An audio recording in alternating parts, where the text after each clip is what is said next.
প্রিয় শিক্ষার্থীরা, আসসালামু আলাইকুম। আশা রাখি তোমরা সবাই ভালো আছো। আমি তোমাদের সকলের দোয়ায় এবং আল্লাহর অশেষ মেহেরবানে ভালো আছি। তোমাদের ন্যাশনাল কলেজের অনলাইন ক্লাসে সকলকে স্বাগতম। তোমাদের অনলাইন ক্লাস নেওয়ার জন্য আজ আমি উপস্থিত হয়েছি প্রকৌশলী মোহাম্মদ সাকিবুল ইসলাম, প্রভাষক, ন্যাশনাল কলেজ, বাড্ডা, ঢাকা। প্রিয় শিক্ষার্থীরা, মধ্যে তোমরা অনেকেই উপস্থিত হয়েছ। জান্নাতুল গুলশান, এমডি সালমান, শারিয়ার আক্তার আদর, তারপর Sohana Sultana, Sunny, Tanzila Islam Payel, Nilima madam, thank you madam, Nafiz Wahid, আর আফসান মমিন, আসিফ সামিয়া, তারপর MD Rakibul Islam, Dio Islam, Muntazar Islam Zara, Sumaiya Afrin, Nafiz Wahid, MD Zahid Hasan, Mustakin Hasan, sir আসসালামু আলাইকুম। ওয়ালাইকুম আসসালাম। আজিজ আহমেদ, এক্সেল রুমান, মুহাম্মদ মহিদুল ইসলাম, কাব্যকন্যা, আসসালামু আলাইকুম। ওয়ালাইকুম আসসালাম। ফারজানা রহমান, কাউসার জান্নাত, আরাফাত মারুফ। প্রিয় শিক্ষার্থীরা, তাহলে তোমরা ইতিমধ্যে অনেকেই উপস্থিত হয়েছো, সকলকে ধন্যবাদ। সকলে আমাকে রোল নাম্বারটা দিয়ে দিবে এবং কমেন্ট করে জানাবে। তোমাদের গত ক্লাসে আমি তোমাদের সাথে পরিচিতি হয়েছিলাম। গত ক্লাসে তোমাদেরকে অনেকগুলো কথা বলেছিলাম। তোমরা অনেকে আমার সাথে প্রমিস করেছো যে তোমরা একটা ভালো রেজাল্ট করে আমাকে দেখাবে যে তোমরা ভালো রেজাল্ট করতে পারো। তা প্রিয় শিক্ষার্থীরা, আমি তোমাদেরকে আজকে ক্লাসে চলে যাচ্ছি। তবে ক্লাসে যাওয়ার আগে একটা বিষয় একটু তোমাদেরকে বলি। সেটি হচ্ছে আইসিটির 6টি অধ্যায় রয়েছে। কোনো অধ্যায়ের সাথে রিলেটেড না, কোনো অধ্যায়ের সাথে তেমন কোনো রিলেটেড না। অর্থাৎ তুমি যদি এখন 6ষ্ঠ অধ্যায় পড়ো তাহলেও তুমি সেটা বুঝবে।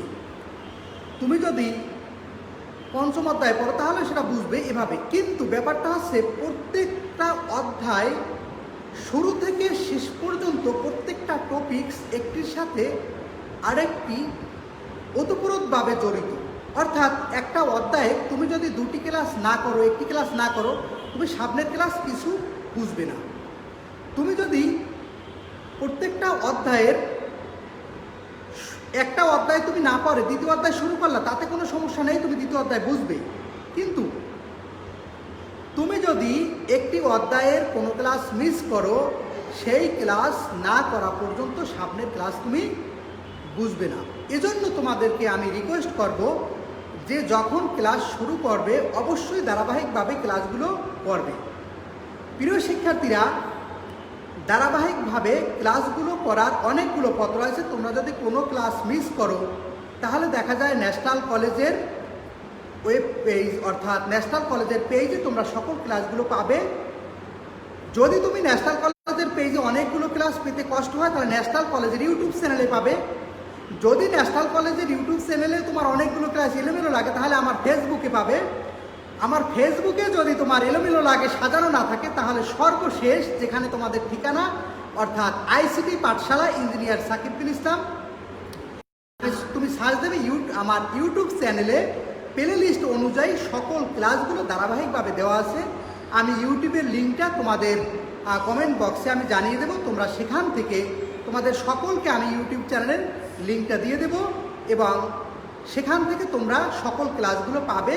এবং আমার ফেসবুকে সকল ক্লাসগুলো তোমাদের শেয়ার করা আছে, তুমি ধারাবাহিকভাবে সেখান থেকে ক্লাসগুলো পাবে। তাহলে প্রিয় শিক্ষার্থীরা, আজকে তোমরা এখন পর্যন্ত অনেকেই উপস্থিত হয়েছো, SK Jahan is washing Samia Ahmed, আসসালামু আলাইকুম স্যার। ওয়ালাইকুম আসসালাম।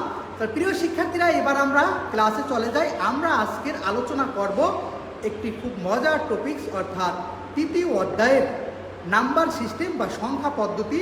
যেই বিষয়টা তোমরা অনেকের কাছে শুনেছো যে খুব কঠিন, কিন্তু বাস্তবে আসলে এটা কোনো কঠিন না। এটা খুবই একটি সহজ টপিকস, খুবই একটি সহজ অধ্যায়। এটা তুমি খুব সহজেই আয়ত্ত করতে পারবে। প্রিয় শিক্ষার্থীরা, তাহলে আমরা ক্লাসে চলে যাচ্ছি।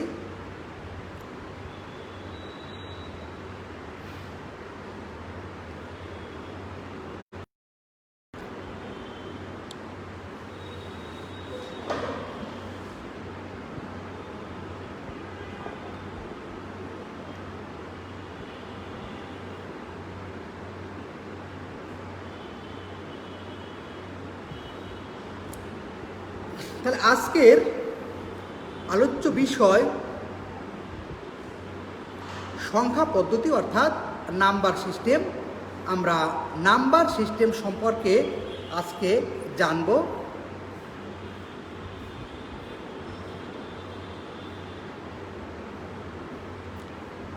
প্রিয় শিক্ষার্থীরা, আমি প্রকৌশলী মোহাম্মদ সাকিবুল ইসলাম, প্রভাষক, ন্যাশনাল কলেজ বাড্ডা। আর ন্যাশনাল কলেজের ওয়েবসাইট হচ্ছে www.nationalcollege.edu.bd। যদি তোমাদের লেখা না দেখা যায় আমাকে কমেন্ট করে জানিয়ে অবশ্যই। জাকির হুসাইন, ঐশী, রোল 0035, নীলা, সামিরা। ওকে স্যার, তাহলে আমরা ক্লাসে চলে যাচ্ছি। সংখ্যা পদ্ধতি বা নাম্বার সিস্টেম। প্রিয় শিক্ষার্থীরা, তাহলে আমরা শুরুতে জানবো যে নাম্বার সিস্টেমটা আসলে কি। মূলত নাম্বার সিস্টেম ছাড়া আমরা কিন্তু একদিনও চলতে পারি না। আমি যেখানে যাই, যেখানে থাকি, সেখানেই কিন্তু আমার নাম্বার সিস্টেম জানার প্রয়োজন হয়। অর্থাৎ নাম্বার সিস্টেম আমাদের জীবনের ঠিক কম্পিউটারও মূলত এক নাম্বার সিস্টেম ব্যতীত চালানো সম্ভব নয়। কম্পিউটার নিজেও সেই নাম্বার সিস্টেম সম্পর্কে অর্থাৎ না জানলে কম্পিউটার চলবে না, কারণ কম্পিউটার মানেই হচ্ছে কম্পিউট মানে গণনাকারী। তো এই শিক্ষণফল হচ্ছে প্রিয় শিক্ষার্থী, এই অধ্যায়ে পাঠ শেষে আমরা দেখো সংখ্যা আবিষ্কারের ইতিহাস বর্ণনা করতে পারবা তোমরা সবাই।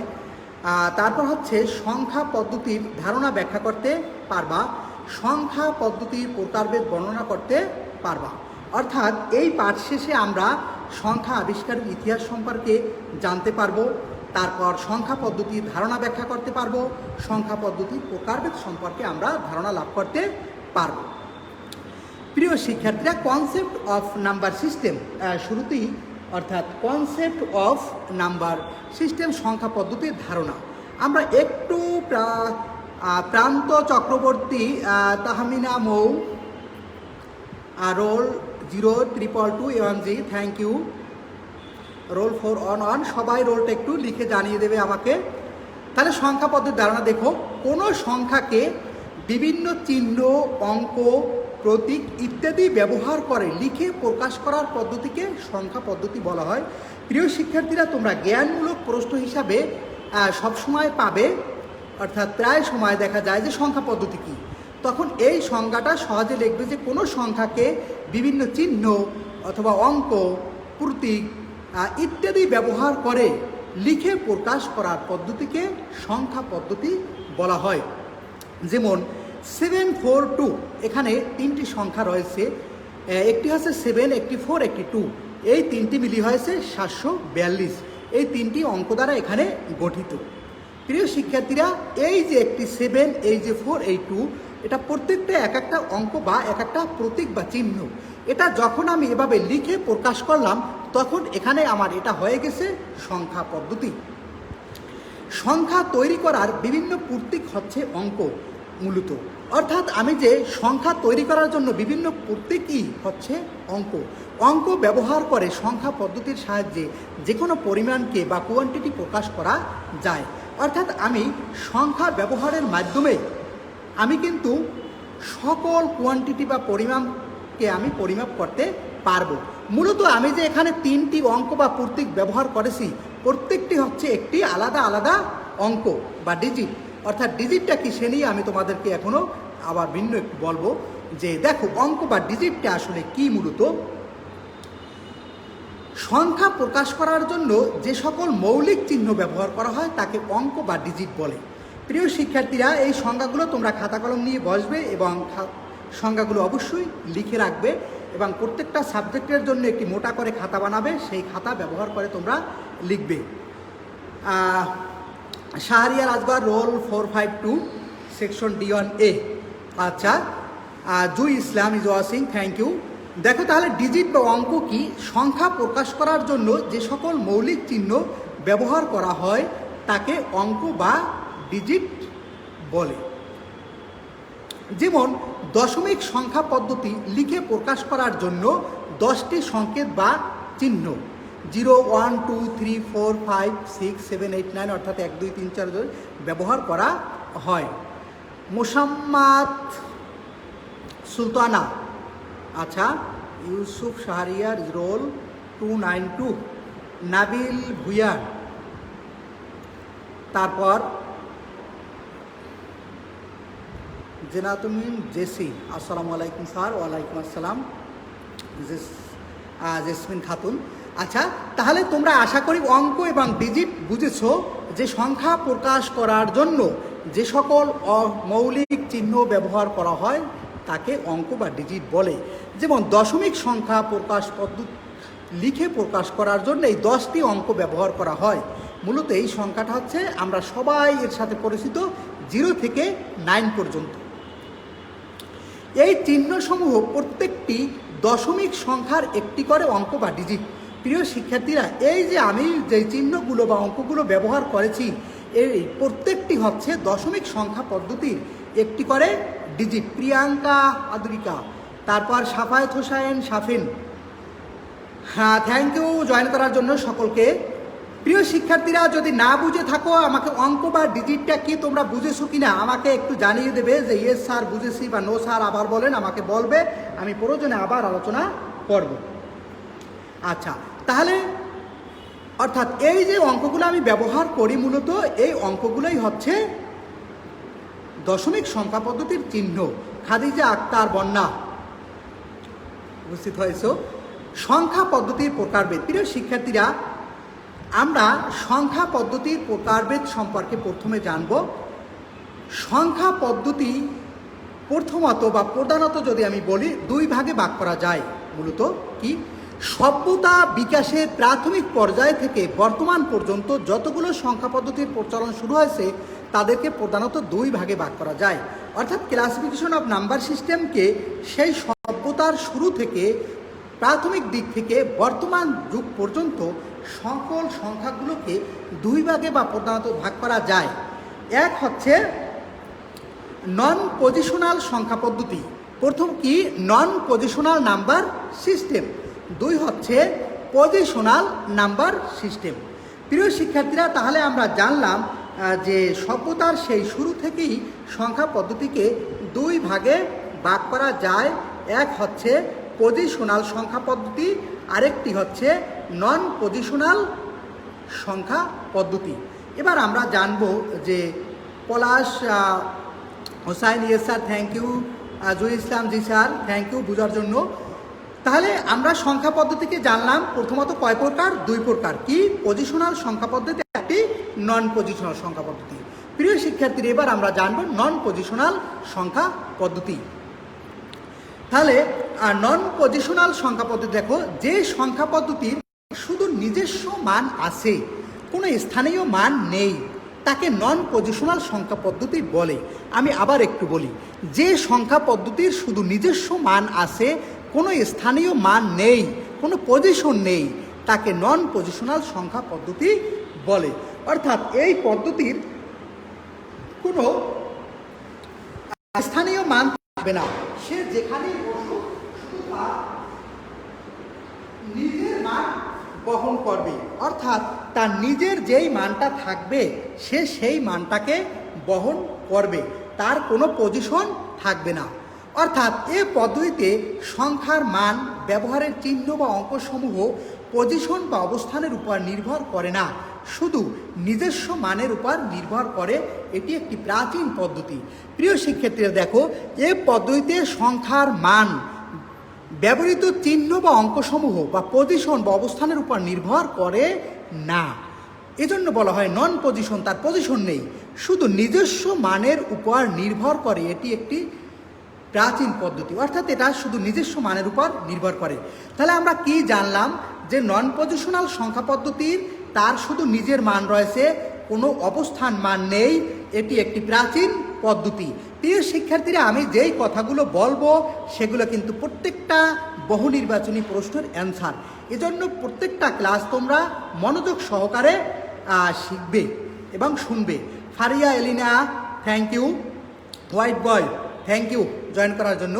তাহলে আমরা কি জানলাম যে নন পজিশনাল সংখ্যা পদ্ধতি শুধুমাত্র নিজস্ব মানের উপর নির্ভরশীল, কোনো স্থানীয় মান নেই। প্রিয় শিক্ষার্থীরা, এই পদ্ধতিতে প্রতীক হিসাবে বিভিন্ন হাতিয়ার, পশু পাখি, জীবজন্তুর ছবি, এমনকি গাছ বা ফুল দিয়ে নির্দিষ্ট সংখ্যা মান প্রকাশ করা হতো। হায়ারোগ্লিফিক্স সংখ্যা পদ্ধতি নন পজিশনাল সংখ্যা পদ্ধতির একটি উদাহরণ। যেমন আমরা বর্তমানে যেই সংখ্যা পদ্ধতি ব্যবহার করি, অর্থাৎ 1 লিখতে একটি চিহ্ন ব্যবহার করি, 2 লিখতে একটি চিহ্ন ব্যবহার করি, 4, 5, 6, 7 লিখতে একটি চিহ্ন ব্যবহার করি। কিন্তু এই পদ্ধতিতে চিহ্ন ব্যবহার করা হতো কি বিভিন্ন হাতিয়ারের চিহ্ন, পশু পাখির চিহ্ন, জীবজন্তুর চিহ্ন, এমনকি গাছ ও ফুলের বিভিন্ন চিহ্ন ব্যবহার করা হতো। অর্থাৎ এইভাবে যে আমরা সংখ্যা ব্যবহার করতে অঙ্ক প্রতীক ব্যবহার করা হতো না। একটু তোমরা তাকালেই এখানে দেখতে পারবে। অর্থাৎ এটি হচ্ছে নন পজিশনাল সংখ্যা পদ্ধতি। তোমরা খেয়াল করে দেখো, এখানে কি বিভিন্ন সিম্বল বা চিহ্ন রয়েছে। অর্থাৎ এটাও একটা কিন্তু যেটা রোমান নাম্বার চিহ্ন, সেটাও কিন্তু মূলত আসলে এক ধরনের নন পজিশনাল নাম্বার সিস্টেম। কারণ আমরা জানি যে রোমান সংখ্যার দেখা যায় সংখ্যা পদ্ধতিতে বিভিন্ন প্রতীক চিহ্ন ব্যবহার করা হয়। অর্থাৎ এইগুলো হচ্ছে প্রাচীন সভ্যতার দিকে ছিল এই নন পজিশনাল নাম্বার সিস্টেম। প্রিয় শিক্ষার্থীরা, তোমাদেরকে একটি কথা এখানে না বললেই নয়, যেহেতু আমি সংখ্যা পদ্ধতি তোমাদেরকে পড়াচ্ছি, একটু মনোযোগী হও। যখন সংখ্যা পদ্ধতির শুরুর কথা যদি আমি তোমাদেরকে বলি, অর্থাৎ শুরুর দিকে, যেহেতু আমি আজকে সংখ্যা পদ্ধতির তোমাদেরকে ইতিহাস পড়াচ্ছি, একটু আমরা সংখ্যা পদ্ধতি সম্পর্কে মূল ব্যাপারটা ছিল সংখ্যা পদ্ধতির এরকম। ধরে নাও কোনো ব্যক্তি বা কোনো বাদশা বা কোনো মানুষ একটা খাবারের আয়োজন করবে। এখন তোমরা কি করো যে তোমার বাসায় 20 জন মেহমান আসবে, তুমি 20 জন মেহমানের কি করো, রান্নাবান্না করো। এখন একটা সময় ছিল যখন মানুষ গণনা করতে পারতো না। তা যখন গণনা করতে পারতো না, তখন তারা কিভাবে মূলত খাবারের আয়োজন করতে পারো? কেউ বলতে পারো কিনা এমন আছো যে ধরো তুমি গণনা করতে পারো না, এখন তোমার গ্রামের সকল মানুষকে তুমি দাওয়াত করে খাওয়াবে, তোমার এলাকার সকল মানুষকে তুমি দাওয়াত করে খাওয়াবে। তাহলে কিভাবে তুমি রান্না করবে? কারণ তুমি তো জানো না যে কতজন মানুষ বা কতজন মানুষের আমি এখানে চাল দিলাম, ডাল দিলাম। তোমাদের কোনো আইডিয়া আছে কিনা তোমরা একটু চিন্তা করো। তাহলে সেই আগেকার দিনের মানুষগুলোর অবস্থা আসলে কেমন ছিল, যারা এইভাবে মূলত খাবারের আয়োজন করতো, রান্না বান্নার আয়োজন করতো। কেউ জানো কিনা? তাহলে বলি আসলে কিভাবে করতো। তখন রাজা বা বাদশাহ তার প্রজাদেরকে একটা রশি নিয়ে, বড় একটা রশি নিয়ে পাঠিয়ে দিত, প্রত্যেকের বাড়িতে বাড়িতে পাঠিয়ে দিত। প্রত্যেক মানুষ কি করত, ওই রশিটা নিয়ে প্রত্যেক বাড়িতে যেত। বাড়িতে যাওয়ার পরে ওই রশিটায় একজন মানুষকে সামনে আনতো এবং রশিতে একটা গেরো দিত। আবার একজন মানুষকে সামনে নিয়ে আসতো, রশিতে একটা গেরো দিত। আর একজন মানুষকে সামনে আনতো, একটা গেরো দিত। বাদশাহকে এভাবে নিয়ে বলতো যে আপনার এলাকায় অর্থাৎ এই এতজন মানুষ রয়েছে। বাদশাহ আবার কি করত, ওই রশির একটা গেরো হাতে ধরত এবং একজন মানুষের চাল পাতিলে দিত। আবার একটা রশি ধরত, একজন মানুষের চাল পাতিলে দিত। দড়ি দিয়ে, থ্যাংক ইউ মাইদা বলেছে মনে হয়। তাহলে প্রিয় শিক্ষার্থীরা, কিভাবে তাইলে মানুষকে এই রশি ব্যবহার করত, রশি ব্যবহার করতে এভাবে তারা রান্নাবান্নার কাজ করত। ফলে কি হইতো যে তাদের অতিরিক্ত খাবার থেকেও থাকতো না এবং ঠিক মতোই হতো। অর্থাৎ এই কাজ যদি তারা না করতো তাহলে সেখানে তাদের কি সমস্যা হইতো, দেখা যায় হয়তো খাবার অনেক রয়ে গেছে অথবা খাবারের শর্ট পড়েছে। এরপর মানুষ ব্যবহার করতে শুরু করলো বিভিন্ন পাথর, অর্থাৎ প্রত্যেক বাড়িতে বাড়িতে গিয়ে একজন মানুষের জন্য একটি পাথর নিয়ে আসতো, বাদশাকে এনে বলতো যে এখানে এতগুলো মানুষ। এরপর তারা কি করতো, এভাবে তারা রান্না বান্না করতো। প্রিয় শিক্ষার্থীরা, এরপর মানুষের সবচেয়ে সহজলভ্য ব্যাপার চলে আসলো, অর্থাৎ কি, হাত, অর্থাৎ সবচেয়ে কাছের যে মানুষ হাত ব্যবহার করতো। অর্থাৎ এখানে তোমরা কয়জন মানুষ উপস্থিত হয়েছো এখন ক্লাসে, ধরে 41 জন বা 43 জন মানুষ উপস্থিত হয়েছো, তা মনে করো বলতো কয়জন, ওখানে কি পরিমাণ, তখন দেখাইতো এই। যদি 5-এর বেশি হয়ে যেত তখন বলতো এই, অর্থাৎ এই পরিমাণ মানুষ। যদি 10-এরও বেশি হয়ে যেত তখন কি করতো, যে এই এবং হাত এবং এই পা হাত, অর্থাৎ এই 4 হাত পা দেখিয়ে বলতো যে এই পরিমাণ, অর্থাৎ একটা ধারণা নিত যে এই পরিমাণ মানুষ।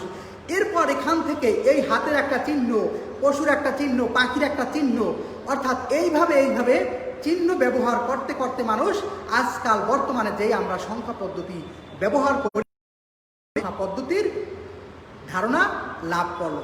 অর্থাৎ এইভাবেই মূলত সংখ্যা পদ্ধতির আবিষ্কার হয়। তোমরা যেই সিম্বলগুলা এখন স্ক্রিনে দেখতেছো, মূলত এই সিম্বলগুলোই তখন প্রথমত শুরু হইল সংখ্যা লেখার জন্য। সেখান থেকে আস্তে আস্তে করে সংখ্যা পদ্ধতির সকল চিহ্নগুলো যেগুলো আমরা বর্তমানে ব্যবহার করি এগুলো শুরু হইল। তাহলে প্রিয় শিক্ষার্থীরা, আমরা আশা করি যে নন পজিশনাল সংখ্যা পদ্ধতি সম্পর্কে, স্যার আপনি কি তখন ছিলেন? আচ্ছা, এমডি রাকিবুল ইসলাম, হ্যাঁ হয়তো আমি অবশ্যই ছিলাম। তখন আমি ছিলাম পৃথিবীতে না, অবশ্যই তখন রুহু জগতে ছিলাম, হয় আল্লাহর ইচ্ছায় মনে হয়, কিন্তু আমি পৃথিবীতে তখন ছিলাম না। আচ্ছা, তারপর হচ্ছে প্রিয় শিক্ষার্থীরা, তাহলে আমি নন পজিশনাল সংখ্যা পদ্ধতি সম্পর্কে জানলাম। এবার আমি জানবো পজিশনাল সংখ্যা পদ্ধতি সম্পর্কে, যে পজিশনাল সংখ্যা পদ্ধতিটা আসলে কি। দেখো, যে সংখ্যা পদ্ধতির নিজস্ব মান আছে ও স্থানীয় মান আছে তাকে পজিশনাল সংখ্যা পদ্ধতি বলা হয়। আমি আবার একটু দেখি, অর্থাৎ যে সংখ্যা পদ্ধতির নিজস্ব মান আছে ও স্থানীয় মানও আছে তাকে পজিশনাল সংখ্যা পদ্ধতি বলে। আমরা এখানে এসে কি জানলাম, যে পজিশনাল সংখ্যা পদ্ধতির দুটি মান রয়েছে, একটি হচ্ছে তার নিজস্ব মান আর একটি হচ্ছে স্থানীয় মান। আর নন পজিশনাল সংখ্যা পদ্ধতির শুধু একটি মান রয়েছে, সেটা হচ্ছে নন পজিশনাল অর্থাৎ নিজস্ব মান। তাহলে আমরা পজিশনাল সংখ্যা পদ্ধতি, বর্তমানে যেই সংখ্যা পদ্ধতি আমরা ব্যবহার করতেছি সেটি হচ্ছে পজিশনাল সংখ্যা পদ্ধতি। এমডি তাজুল ইসলাম, নিজস্ব মান ও স্থানীয় মান আছে, থ্যাংক ইউ, গুড। এ ধরনের সংখ্যা পদ্ধতিতে ব্যবহৃত চিহ্ন বা অঙ্কসমূহ এবং চিহ্ন বা অঙ্কসমূহের পজিশন বা অবস্থানের উপর ভিত্তি করে নির্মিত হয়। অর্থাৎ পজিশনাল সংখ্যা পদ্ধতির মান হচ্ছে পজিশন এবং নিজস্ব মান, এই দুইটি ব্যবহার করে মূলত তৈরি হয়। যেমন আমি এখানে লিখলাম যে 1, 2, 3, এখানে হয়েছে কত, 123। এবার এই সংখ্যাটাকে আমি একটু উল্টিয়ে দিলাম, অর্থাৎ 3, 2, 1। প্রিয় শিক্ষার্থীরা, আমি তোমাদেরকে এবার একটু ছোট্ট প্রশ্ন করি। আচ্ছা বলো তো, 1, 2, 3 এর মধ্যে, অর্থাৎ এই সংখ্যাটার ক্ষেত্রে কে বড়? কেউ আমাকে অ্যান্সার করতে পারবে কিনা? 1, 2, 3 অর্থাৎ এই সংখ্যার মধ্যে কে বড়? যে Abid Hussain Ibrahim is watching, thank you. MD Ifat watching, thank you. 1, 2, 3 এর ভিতরে তোমরা অনেকেই বলবে যে এখানে আসলে বড় হচ্ছে 3। হ্যাঁ, তোমাদের কথা রাইট। রিসালাত বিন ইসলাম, বড় হচ্ছে 1, থ্যাংক ইউ তোমাকে। কেন 1 এখানে বড় হলো? আসলে বাস্তবতা হচ্ছে যে এখানে 1 হচ্ছে স্থানীয় দিক থেকে সে বড়, আর পজিশনাল দিক থেকে সে বড়, কিন্তু নিজস্ব মানের দিক থেকে সে ছোট। কারণ 1-এর স্থানীয় মান হচ্ছে শতক, 2-এর স্থানীয় মান হচ্ছে দশক, 3-এর স্থানীয় মান হচ্ছে একক। তাহলে 3 হচ্ছে স্থানীয় দিক থেকে সবচেয়ে ছোট, তারপরে হচ্ছে 2 ছোট, তারপরে হচ্ছে 1, অর্থাৎ সব স্থানীয় মানের দিক থেকে এখানে সবচেয়ে বড় হচ্ছে কে? 1। এবার যদি আমি বলি যে নিজস্ব মানের দিক থেকে এখানে কে বড়, সবচেয়ে নিজস্ব মানের দিক থেকে বড় হচ্ছে 3। প্রিয় শিক্ষার্থীরা, এইখানে হয়েছে কত? 123। এখানে কেন 123 হলো আমি তোমাদেরকে একটু ভেঙে দেখাবো। এই সংখ্যাটাকে যদি আমি একটু চেঞ্জ করে দেই, উল্টিয়ে দেই, তখন এখানে হয়ে যায় কত? 321। অর্থাৎ চেঞ্জ হয়ে গেল বা পরিবর্তন হয়ে গেল। এখন এখানে দেখো, তাহলে স্থানীয় দিক এই সংখ্যা পদ্ধতির দুটি মান বহন করে, নিজস্ব মান ও স্থানীয় মান। এজন্য সংখ্যাটার যদি স্থানটা পরিবর্তন করি তাহলে মানের পরিবর্তন হয়ে যায়। এই পদ্ধতিতে